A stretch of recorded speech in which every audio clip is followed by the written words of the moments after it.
Irmãos, é uma alegria estar com vocês nessa noite e eu gostaria de compartilhar um texto bíblico que se encontra em 2 Coríntios capítulo 4. Nós vamos ler o versículo 7, versículo 8 e versículo 9. 2 Coríntios capítulo 4, 7, 8, 9 e na sequência nós vamos ler o 16, o 17 e o 18. A palavra do Senhor diz assim: mas temos esse tesouro em vasos de barro, para mostrar que esse poder que a tudo excede provém de Deus e não de nós. De todos os lados somos pressionados, mas não desanimados. Ficamos perplexos, mas não desesperados.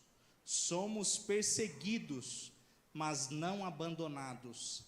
Abatidos, mas não destruídos. Versículo 16, continuando a leitura, a palavra do Senhor diz assim: por isso não desanimamos, embora exteriormente estejamos a desgastar-nos, interiormente estamos sendo renovados dia após dia, pois os nossos sofrimentos leves e momentâneos estão produzindo para nós uma glória eterna, que pesa mais do que todos eles. Assim, fixamos os olhos não naquilo que se vê, mas no que não se vê, pois o que se vê é transitório, mas o que não se vê é eterno. Os irmãos podem se assentar? Glória a Deus.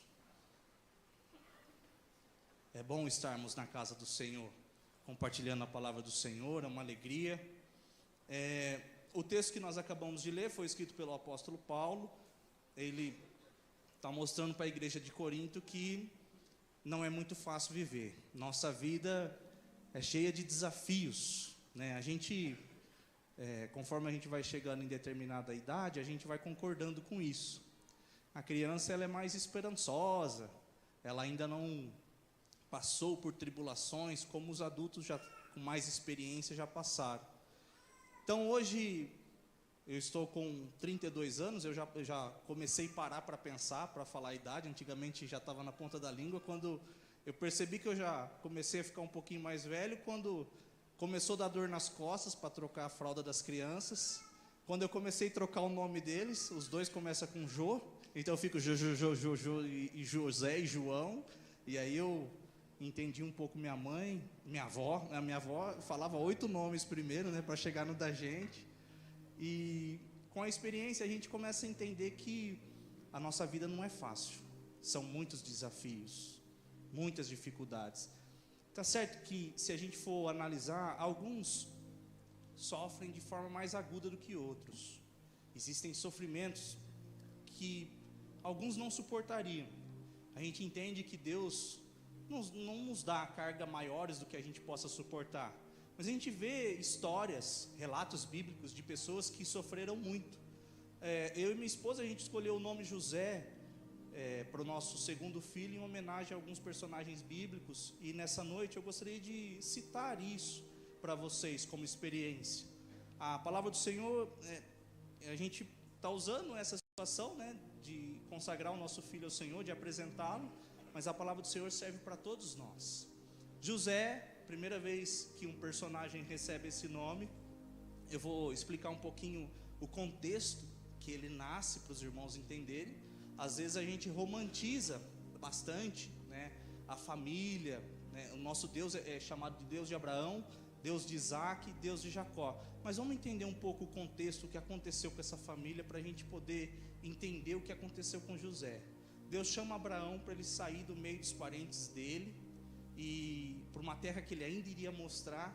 Só que Abraão, é prometido a Abraão que ele teria muitos filhos, que ele seria pai de muitas nações e que benditas seriam as famílias por causa dele. As famílias seriam abençoadas por... Mas há um detalhe: Sara, sua esposa, era estéril. Em determinado momento, Sara decide recomendar que Abraão mantenha relações sexuais com a sua serva Agar. Era costume na época, é estranho para a nossa cultura hoje, mas na época acontecia. Abraão engravida Agar de um filho chamado Ismael.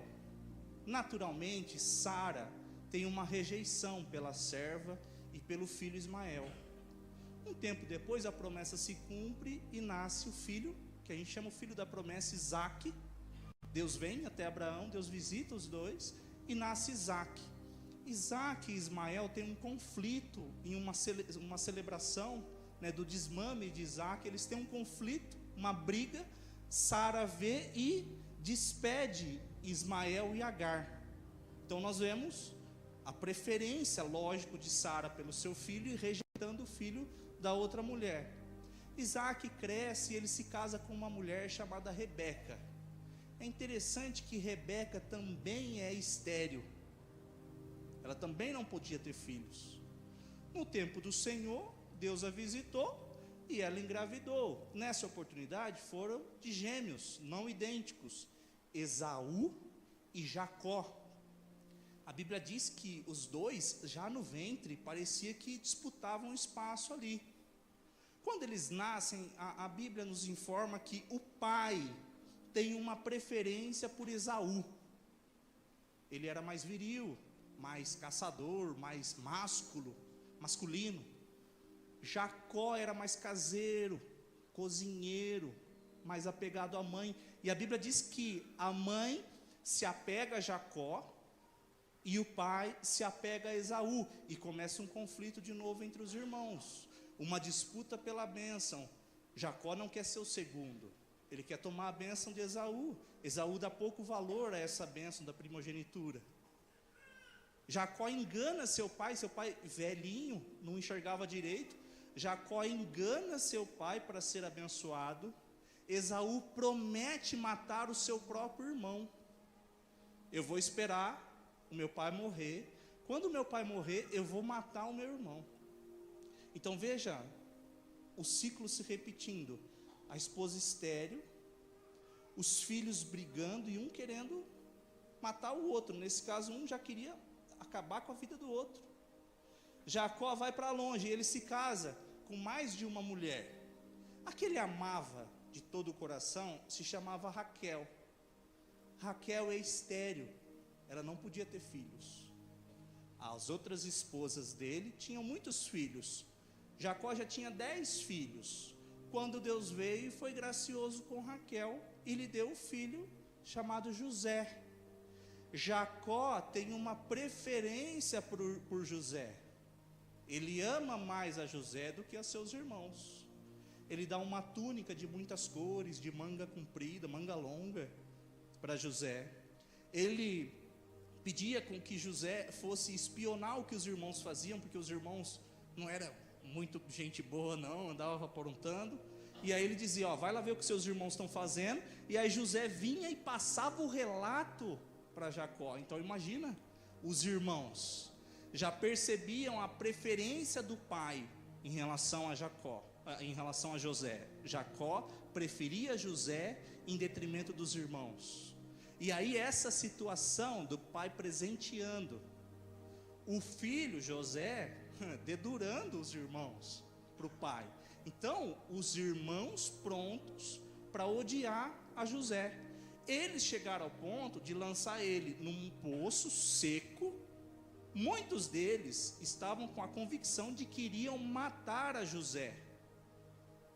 Gente, se a gente for analisar as 3 gerações, há um ciclo geracional, uma repetição de comportamento. A mulher que é estéril, os irmãos que se odeiam, que não se suportam, alguns chegam ao ponto de querer matar. E aí a gente vê também pais dando preferência exclusiva a filhos, preferindo esse ou aquele. A mãe prefere um, o pai prefere outro. José nasce nesse contexto. É nessa família que José está inserido, o 11º filho desse contexto todo que eu estou esclarecendo para vocês. O José, mesmo estando inserido nesse contexto, ele é jovem, pré-adolescente, e aí ele tem a brilhante ideia de contar para os irmãos, que já não gostavam muito dele, pelo fato do pai preferir, aí ele conta para os irmãos o seguinte sonho: eu sonhei que um dia a gente estava no campo, eu e vocês, todos os irmãos trabalhando, nós todos. A gente começou a colher trigo. O meu feixe era maior do que o feixe de vocês. E o feixe de vocês se curvava diante do meu feixe. Qual que vocês acham que era a reação dos irmãos? Esse irmão é maravilhoso, é muito amado esse irmão, olha que bênção, contando esse sonho para nós. O pai não fez nenhum comentário. Daqui a pouco ele tem outro sonho. E aí de novo, irmãos, vai contar o sonho para a família. Pai, irmãos, eu sonhei que o sol e a lua e 11 estrelas se prostravam diante de mim. O pai imediatamente: filho, eu, sua mãe, nós vamos colocar o rosto em terra diante de você. Até o pai não gostou da história. Até o pai fica incomodado. O que a gente aprende, em primeiro lugar aqui, irmãos, é que tem situações da vida que é bom a gente guardar para a gente. Não são todas as coisas que você deve contar. E aí você vai dizer para mim: mas é meu irmão, minha casa, minha família, minha igreja. São pessoas, são seres humanos. Na casa de José, a Bíblia diz que os irmãos, é uma raiva. Você vai ler o texto, né, você vê a descrição e você percebe isso, o ódio dos irmãos. Teve um dia que eles estavam apacentando algumas ovelhas distantes do pai, e o pai fala para José: José, vai lá ver o que eles estão fazendo, se eles estão aprontando. José vai até seus irmãos, de longe os irmãos o veem e já começa a chacota: ó, lá vem o sonhador, lá vem o sonhador, olha lá, o sonhador, ó, sonhando aí, acordado. O que nós vamos fazer? Vamos matar ele. Nós vamos matar, e eu quero ver se o sonho que ele teve se vai se realizar. Pronto, vamos dar um basta nesse sonho.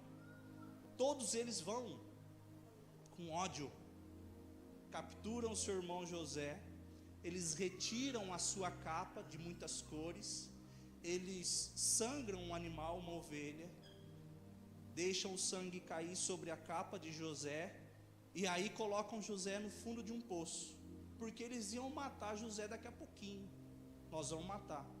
Um dos irmãos falou: olha, eu acho que a gente não deve matar ele não, vamos fazer algo que seja até melhor para a gente, vamos vender ele como escravo, pelo menos a gente ganha um dinheiro.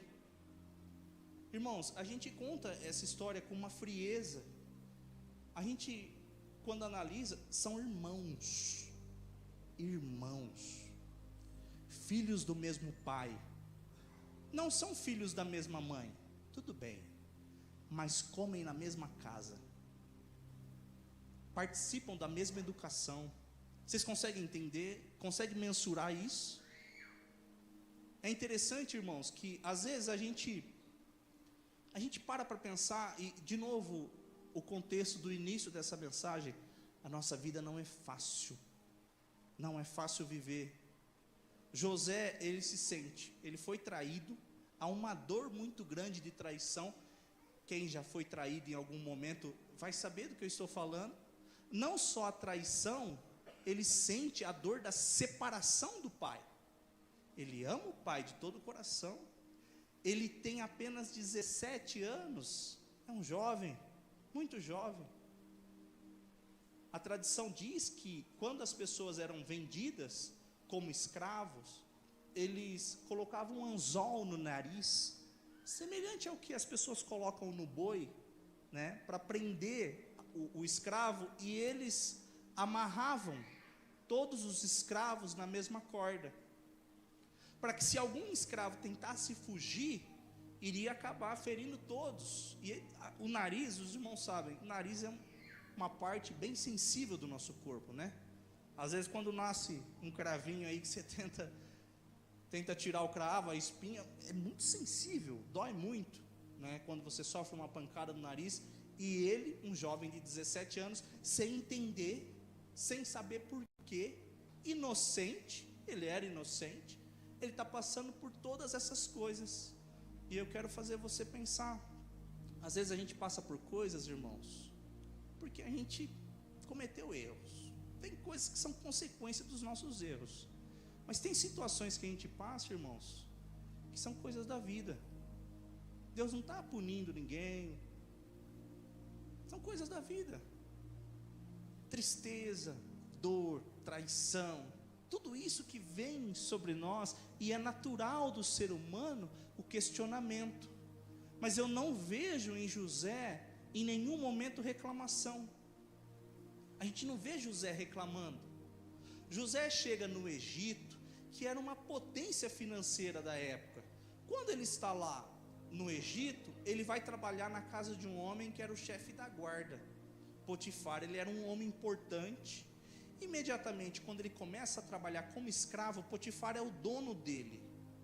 Ele começa a trabalhar e Potifar já percebe que ele é inteligente, que ele é esperto, e Potifar vai delegando autoridade para ele. Ó, você vai cuidar dessa parte da casa, e você vai cuidar disso. Rapidamente, José se torna o administrador da casa de Potifar. Ele cuidava de tudo. E aí é um ponto importante para eu chamar a sua atenção. O sonho que Deus coloca no coração de José é de governo. Você vai governar, você vai ter autoridade. Por mais que os irmãos dele tentaram atrapalhar o sonho de acontecer, os sonhos e planos do nosso Deus nunca são frustrados.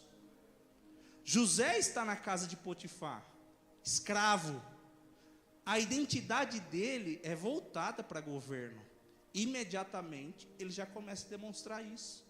A inclinação dele, a forma dele de lidar, rapidamente ele já começa a demonstrar. É interessante, irmãos, que muitos personagens bíblicos a gente vê de forma clara, evidente, qual a inclinação que ele tem para o pecado. Nós não sabemos qual inclinação José tinha. Não há pecado de José mencionado na Bíblia. José é testado nas 3 áreas que nós conhecemos: posse, prazer e posição. José foi tentado nas 3 áreas e ele não caiu. Nós não sabemos dizer qual das 3 áreas era a fraqueza dele. Agora que, só puxando um parênteses, agora que eu tenho o João já está um pouquinho mais crescidinho, ele já quer assistir desenho, e parece que ele quer sempre assistir o mesmo desenho todos os dias, e eu já comecei a decorar algumas falas de alguns desenhos. Um dia eu estava assistindo um que se chama Lorax, talvez você já tenha assistido esse desenho. Tem um personagem lá que se chama Uma Vez Hildo, diferente os nomes dos personagens de desenho, né? O Lorax, ele defende a floresta, ele protege as árvores, e esse personagem, ele vê riqueza nas árvores, e ele quer cortar as árvores para extrair essa riqueza. O Lorax vai até ele e ele fala uma frase que me marcou. Ele diz assim: para que lado a árvore cai? Aí Uma Vez Hildo cai para baixo. Ele falou: não, a árvore cai para o lado que ela se inclina. O Lorax pergunta para ele: para onde o seu coração está inclinado? É para aí que você vai cair. Hoje a gente vai meditar nisso. Para onde o seu coração está inclinado? Você se inclina para o quê? Você se atrai no quê? José tem a identidade definida. É evidente em todo lugar que ele frequenta. A identidade dele, a inclinação dele é para o governo. Ele vai governar onde ele frequentar. Nós vemos outros personagens bíblicos e a gente se coloca, todos nós temos as nossas inclinações. Muito cuidado com a sua inclinação, porque a árvore cai para onde ela está inclinada. Por maior que ela seja, mais tempo de vida que ela tenha, por mais resistente que seja o seu tronco, ela vai cair para onde ela está inclinada. Nós, como cristãos, a gente precisa ter essa lição em nosso coração. Nós vemos Caim mata Abel porque ele tinha essa inclinação. Deus falou com ele: Caim, domine o seu mal. O mal está batendo na sua porta, do seu coração. Domina ele. O rei Davi, tão citado, homem segundo o coração de Deus. mas ele tem fraquezas, inclinações. Ele se encanta com uma mulher. Os irmãos percebem? A gente precisa meditar nisso. E eu não consigo identificar a inclinação de José. Ele é tentado por uma mulher bonita e ele não cai. É dado poder a ele e ele não muda. O caráter dele permanece intacto. Posses, riquíssimo no Egito, e ele não mudou. Os irmãos entendem isso? Outra coisa que é interessante, irmãos, só para a gente meditar, as pessoas que estão em destaque sempre vão chamar a atenção. José tinha algo de especial nele, e é isso que eu quero que você saia daqui com seu coração convicto. É o que você precisa para os seus negócios irem bem, para a sua família prosperar, para os seus filhos conhecerem a Jesus Cristo, para o seu trabalho ficar legal, para o seu ministério ser próspero. Deus precisa estar com você todo o tempo da sua vida. A Bíblia diz que quando José chega na casa de Potifar, Deus estava com ele.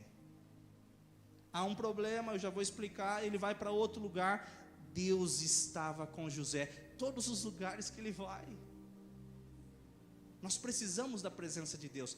As pessoas valorizam muitas coisas que a gente como cristão deveria colocar em segundo lugar. O conhecimento técnico humano, ele é importante, mas não mais do que a presença de Deus. Recentemente nós tivemos o curso Veredas Antigas, e a gente estava conversando e o pastor falou: quanto vocês acham que as pessoas pagariam a um psicólogo para fazer um tratamento como esse? Será que o psicólogo, só com o conhecimento técnico, eu não estou desvalorizando, eu estou valorizando o conhecimento espiritual, a presença do Espírito Santo, que é maior do que qualquer ser humano. O nosso Deus é maior do que qualquer pessoa. Quantas pessoas pagariam? Será que conseguiriam acessar esses segredos do coração das pessoas? Conseguiriam identificar isso com o conhecimento que eles adquiriram ao longo de anos de estudos? O nosso Deus, quando as pessoas dão lugar para Ele agir, Ele vem rapidamente e transforma a nossa vida. José tem sucesso, irmãos, não é só pelo fato de ele ser inteligente, pelo fato de ele ser corajoso. José tem sucesso porque Deus estava com ele. Quer ter sucesso, irmãos? Você quer ter sucesso no seu trabalho? Quer ser vitorioso? Chama Jesus para entrar na sua vida. Casamento não está bem? Convida Jesus. Jesus, me ajuda aqui. Eu vou no terapeuta, eu faço isso, faço aquilo. Irmãos, tem hora que é só Jesus que pode agir. É importante o conhecimento humano, mas tem momentos que é só o nosso Deus. A mulher de Potifar já vê que José é inteligente, ele começa a ter uma posição na casa do marido dela. A Bíblia diz que José era simpático e bonito.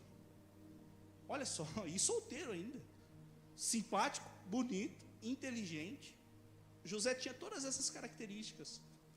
A mulher imediatamente se engraça com ele. Não foi uma vez. A mulher ficava constantemente procurando ele, oportunidades para estar com ele, chamando ele, e ele falou: eu não posso pecar contra o meu Deus. Se a gente for contextualizar, irmãos, na época havia uma crença que os deuses, eles eram territoriais. Os deuses do Egito eram deuses daquela região. É por isso que Jonas foge. Hoje a gente pensa: mas como que a gente foge de Deus? Jonas fugiu para outra cidade porque ele achava que Deus era Deus daquela região. José tinha um conhecimento semelhante. José está inserido nesse contexto. Mesmo distante da terra do seu pai, ele permanece fiel a Deus. Tem pessoas que usam as circunstâncias da sua vida como desculpa para fazer coisa errada. Já percebeu? Já viu na TV? Vai entrevistar o assassino. Mas o pai dele, a mãe dele, a história dele é pobre, é isso, aquilo. Tem gente que usa as circunstâncias da sua vida para usar como desculpa para cometer erros. José está distante da terra do seu pai, só que ele diz: eu não vou desonrar o Deus a quem eu sirvo, mesmo distante. A mulher fica enfurecida, ela não queria ser rejeitada. Teve um momento que ela agarrou com tanta força que ela acaba ficando com a capa em sua mão, a roupa de José. José foge, e ela vai, ela grita, ela chama os servos que trabalhavam naquela casa: olha, esse homem tentou se deitar comigo, ele tentou me violentar. Ela fala isso ao seu marido, que era, naquela oportunidade, o dono de José. José era escravo. No contexto, o Potifar, ele tinha direito até sobre a vida de José. Mas de alguma forma, a gente tenta conjecturar aqui. Será que ele já achava que a mulher dele já não valia muita coisa? Será que ele gostava tanto de José que, mesmo cometendo esse erro, ele poupou a vida de José? A gente vai conjecturar um monte de hipótese aqui. O que eu vejo, irmãos, é o agir sobrenatural do nosso Deus de novo, porque ele poderia matar José. Para defender a sua honra, muitos homens fazem isso. Homens que nem têm poder. Potifar tinha poder. Só que o poder de Potifar vai até onde Deus permite. Porque o nosso Deus, vou repetir isso que eu já falei, o nosso Deus é mais poderoso do que as pessoas. O nosso Deus tem todo o poder. Há uma característica que é só do nosso Deus: todo poderoso, todo o poder está em suas mãos. Deus não permite que nada aconteça com José. José vai para a cadeia. Irmãos, é muito difícil não só ser traído ou ter a dor da separação, mas também ser caluniado. José é caluniado, ele é preso injustamente. Irmãos, é muito difícil sofrer a injustiça. Vamos concordar com a gente? Irmãos, até às vezes no esporte, no futebol, se tem um lance ali que é meio duvidoso, todo mundo fica indignado com a injustiça. José é injustiçado e a gente não vê ele reclamando. Não há reclamação de José. Lá na cadeia, lembra da inclinação? José é inclinado para a sua identidade. Ele é chamado por Deus para o governo. Imediatamente, o chefe ali, o carcereiro, percebe que há algo de diferente em José, que a gente já citou, que é a presença do nosso Deus. José começa a governar na cadeia, irmãos. Na cadeia ele tem uma posição de destaque, de governo. 2 presidiários se apresentam a ele: o chefe dos copeiros e o chefe dos padeiros. Ambos cometeram erros com o rei, com o faraó. Os 2 estão presos ali. Os 2 se apresentam a José e uma conversa ali, tipo um café da manhã, conversando entre amigos. Eu tive um sonho. Qual foi o seu sonho? José pergunta. Eu sonhei, o copeiro, eu sonhei com uma videira e 3 galhos da videira. Cada galho possuía muitas uvas. Eu fui até essas uvas com um copo, espremi as uvas e fiz um suco de uva, e fui servir ao rei. Você consegue me explicar o que foi esse sonho, José? Aí José diz: sim. A interpretação é a seguinte: 3 galhos são 3 dias. Em 3 dias você vai voltar a servir ao rei. Só que eu faço um pedido para você. Quando você chegar na presença do rei, conta a minha história para ele. Fala para ele que eu sou inocente, que eu estou sofrendo injustamente. Você pode fazer isso? O cara imediatamente já ficou feliz, porque ele ia sair da cadeia e ia para a presença do rei. Havia outro que era o padeiro. Essa é a história dele. Ele está voltando para servir ao rei. O padeiro já foi com o peito estufado e foi contar o sonho dele. Eu sonhei que eu estava carregando 3 cestos na minha cabeça. Vinham aves e comiam do alimento que estava na cesta.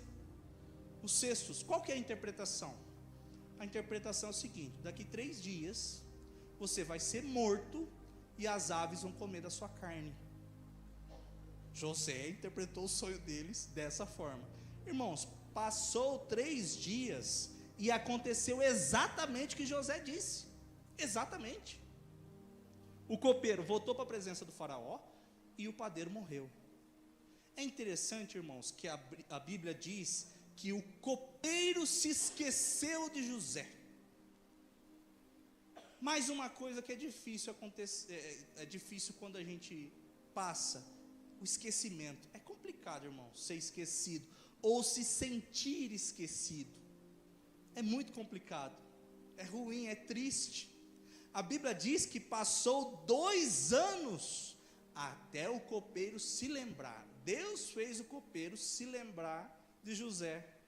Agora, eu gostaria que os irmãos meditassem um pouco nisso. Irmãos, vamos imaginar uma situação. O copeiro é restituído ao seu trabalho.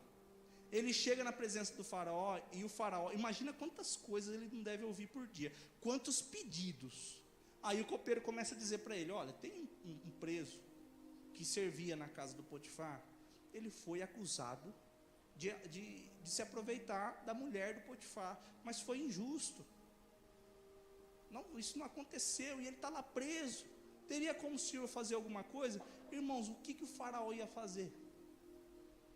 Ia tirar ele do presídio? Ia colocar ele para ser escravo lá no palácio? Era isso? Se a gente for pensar de forma racional, na melhor das hipóteses, ele faria isso. Chama ele para te ajudar aqui, lavar a louça, é copeiro, ele vai lavar os utensílios aqui, vai continuar sendo escravo. Às vezes, irmãos, a gente quer dar nosso jeito. Nós queremos resolver as coisas do nosso jeito. Senhor, o Senhor tem que fazer desse jeito aqui. E o nosso Deus quer resolver as coisas do jeito dele, não do nosso. Deus permite com que esse tempo passe. Irmãos, é bastante tempo, mais 2 anos. Passa o tempo, o faraó tem um sonho. Ele tem um sonho, perturba ele levanta à noite, ele volta a dormir, ele tem outro sonho mais doido ainda. Aí ele levanta cedo, chama todo mundo que é inteligente do reino. Vocês vão adivinhar qual é a interpretação do sonho que eu tive. E ninguém consegue identificar, irmãos. Ninguém consegue dizer, interpretar o sonho. Aí o copeiro vem, falou: tem um moço que está preso, eu sei da história dele, eu conheço o jeito dele, e pelo que ele me fala, ele deve estar preso injustamente mesmo. Ele está preso, e ele interpreta sonho. Um dia eu sonhei, rei, um sonho meio doido, e ele interpretou, e aconteceu exatamente o que eu sonhei. Aí o rei, então chama ele. A Bíblia diz que as pessoas deram um banho em José. De acordo com a tradução histórica, o local onde José estava preso era como se fosse uma masmorra. Na Idade Média existia masmorra. Nós estamos falando do Egito Antigo, são tempos diferentes, mas era algo semelhante, onde às vezes passavam as fezes de outros detentos. Era horrível. José vai, toma um banho, a Bíblia diz que foi feita a barba dele, para aí sim entrar na presença do rei, o faraó. Ele veio e aí o rei fala assim: olha, José, eu sonhei que eu estava na beira do Nilo, é um rio importante lá do Egito, e aí saíram 7 vacas gordas e bonitas de dentro do rio, e elas começaram a comer o capim da margem do rio.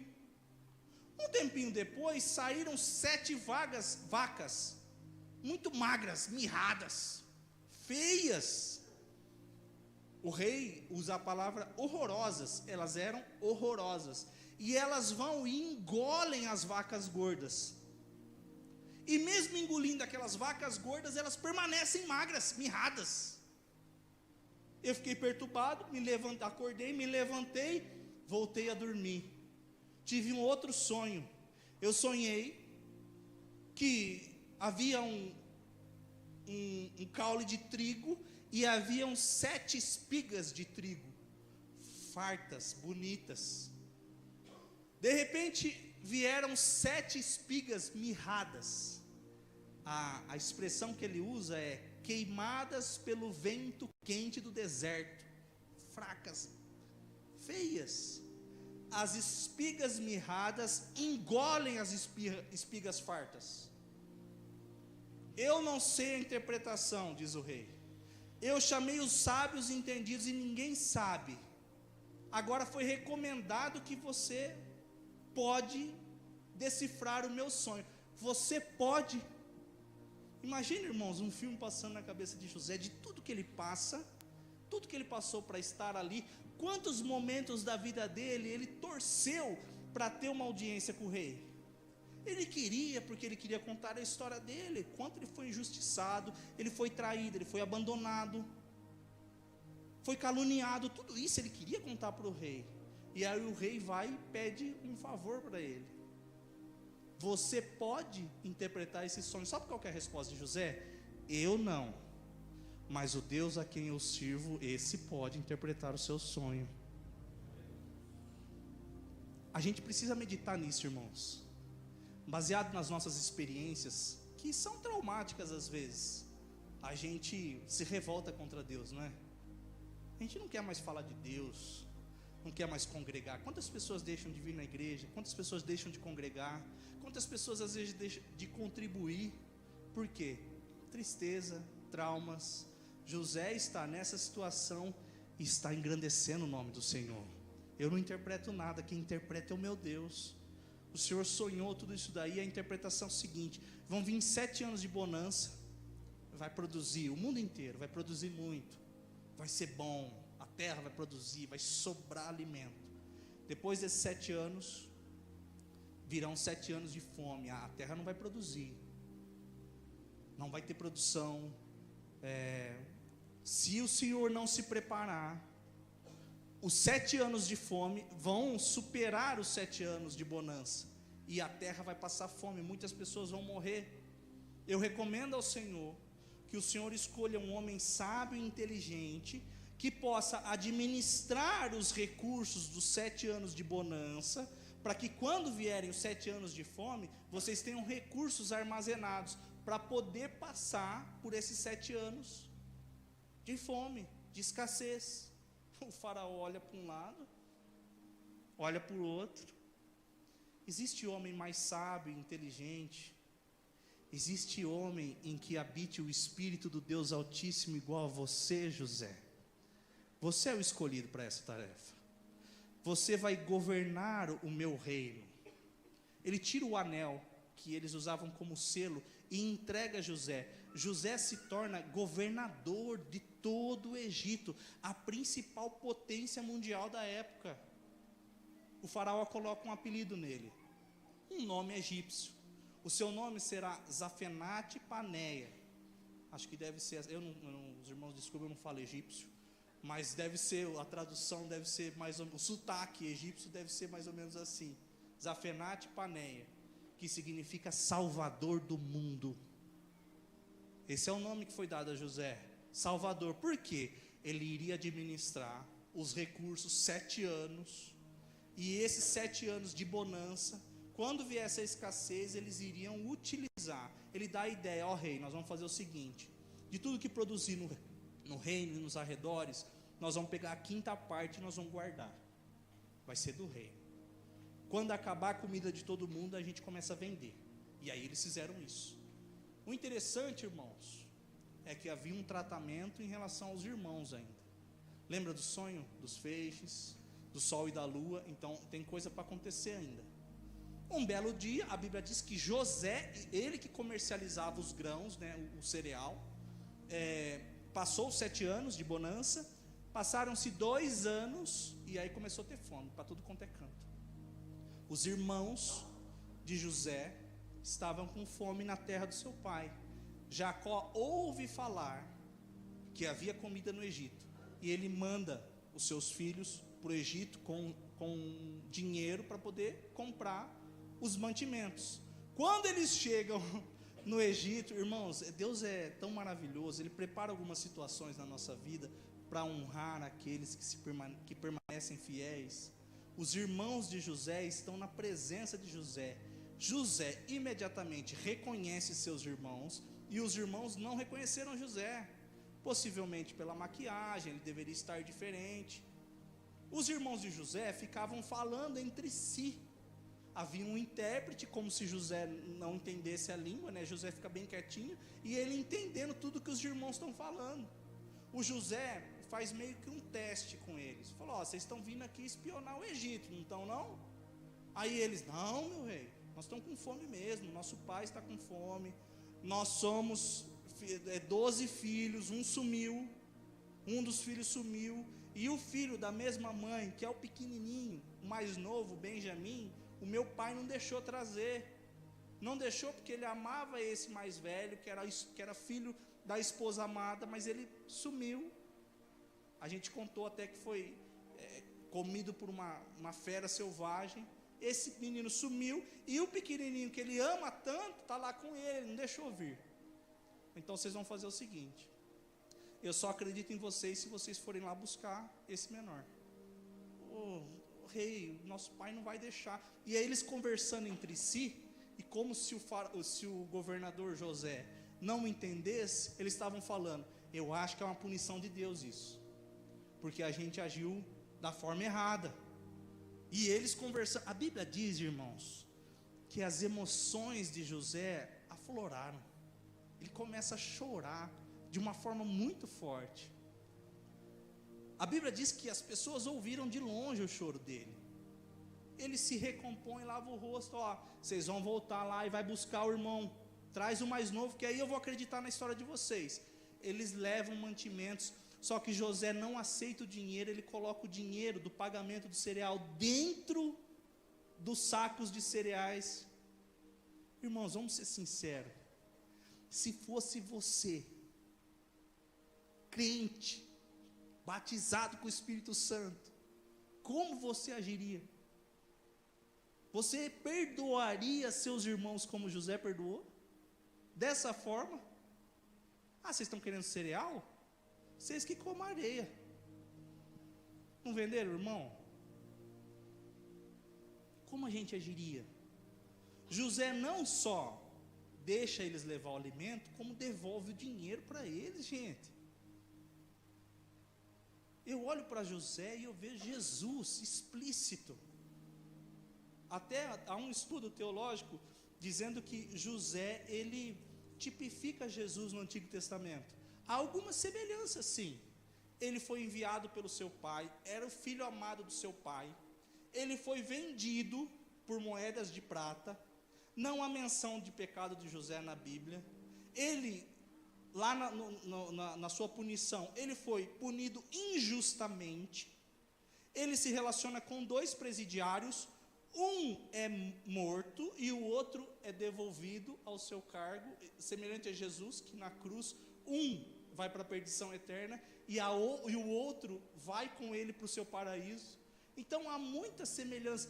A questão da túnica, que Jesus, na hora da sua morte, foi disputada e de José foi retirada. Então há semelhanças de José. E quando eu vejo esse ponto, é o que mais se assemelha a Jesus, o perdão com seus irmãos. Isso é cristianismo, irmãos.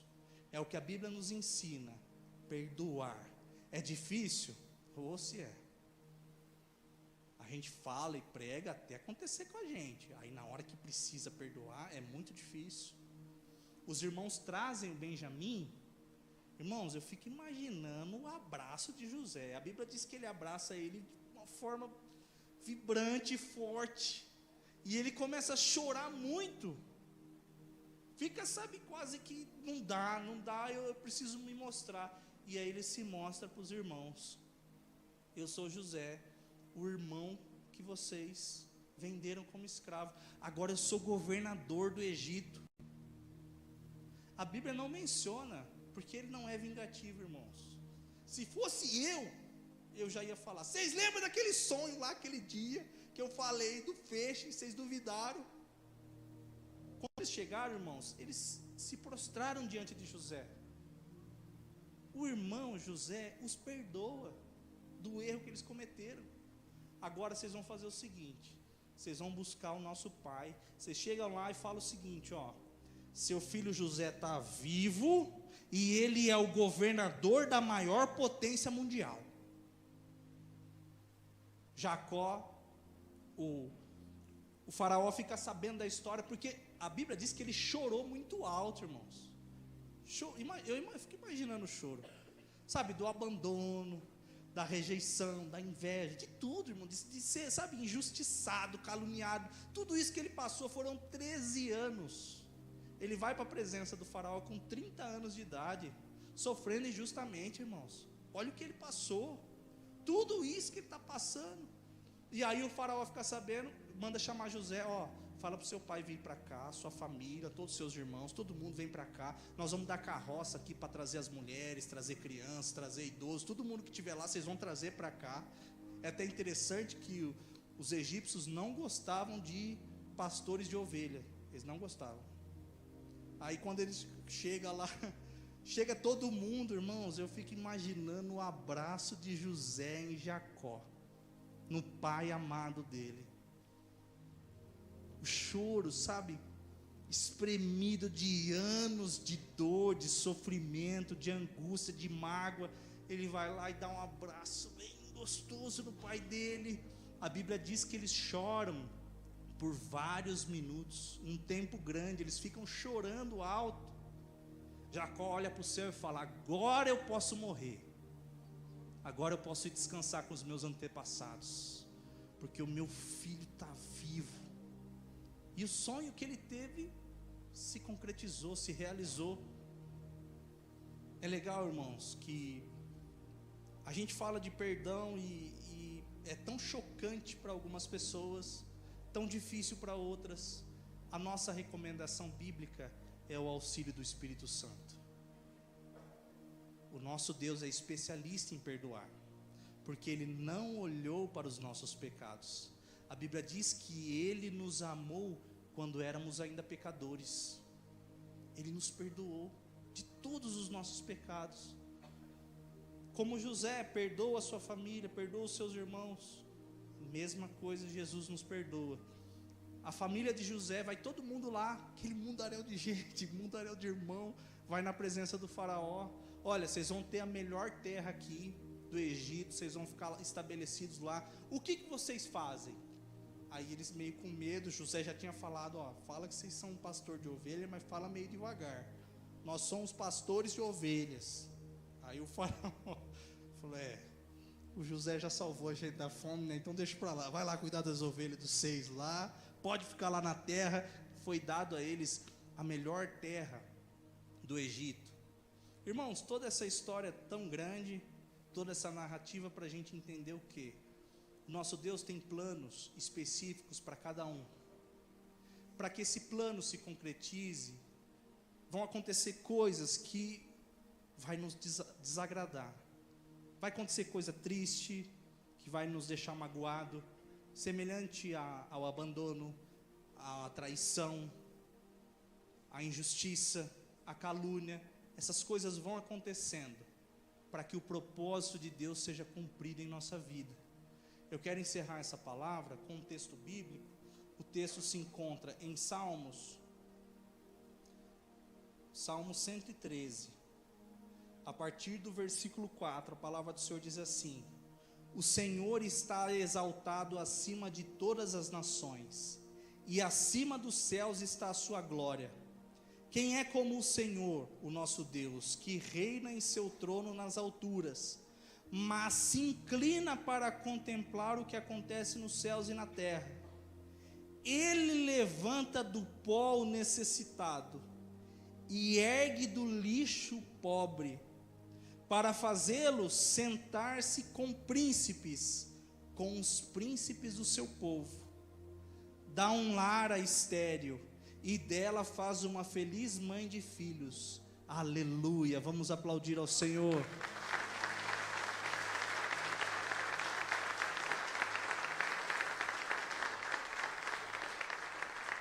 Normalmente quando eu prego, eu explico o título da mensagem e esclareço por quê. Hoje eu deixei para o final. O título dessa mensagem é Do Lixo para o Luxo. O nosso Deus tira o pobre do lixo e faz com que esse pobre se assente com os príncipes desse mundo. Irmãos, não há nada semelhante a isso, nenhuma história semelhante. Só o nosso Deus pode fazer isso. Eu quero que vocês coloquem em pé nesse momento, nós vamos fazer uma oração. Eu quero que você dedique ao Senhor esse momento, você feche os seus olhos, abra o seu coração.